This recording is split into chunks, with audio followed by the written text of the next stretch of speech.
ఏళ్ల ప్రస్థానంలో మోడీ గారి గవర్నమెంట్ ఎలా ఉంది దేశంలో?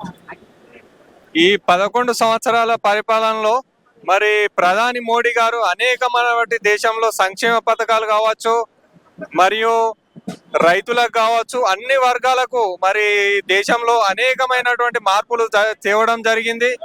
ముఖ్యంగా మనం ఏంటంటే రైతుల విషయం తీసుకున్నట్టయితే రైతులకు కిసాన్ సమ్మాన్ నిధి కావచ్చు, అదే విధంగా మరి యూరియా సబ్సిడీ కావచ్చు, ఎరువుల సబ్సిడీ కావచ్చు, అదే విధంగా మరి ప్రతి సంవత్సరం కూడా ప్రతి 6 నెలలకు సంవత్సరానికి ఒకసారి మరి వరి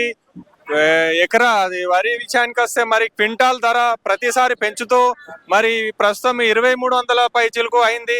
అదే విధంగా దేశంలో చూసుకున్నట్టయితే రోడ్ల విషయంలో ఉన్నట్టయితే ప్రపంచ దేశాల్లో, అభివృద్ధి చెందిన దేశాల్లో మరి రోడ్ల ద్వారానే ఎక్కువ ఉంది. కాబట్టి మన దేశంలో కూడా అనేకమైనటువంటి నూతన రోడ్ల నిర్మాణం కావచ్చు, అదే విధంగా అయోధ్య రామ మందిరం కావచ్చు, ఆర్టికల్ 370 కావచ్చు, ఇలా చెప్పుకుంటూ పోతే అనేకమైనటువంటి సంక్షేమ పథకాలు మరి ప్రధాని మోడీ గారు మరి 11 సంవత్సరాల పరిపాలనలో చేసింది. కాబట్టి ఈ రోజు ఒక బీజేపీ కార్యకర్తగా గర్వంగా చెప్పుకుంటా ఉన్నాం.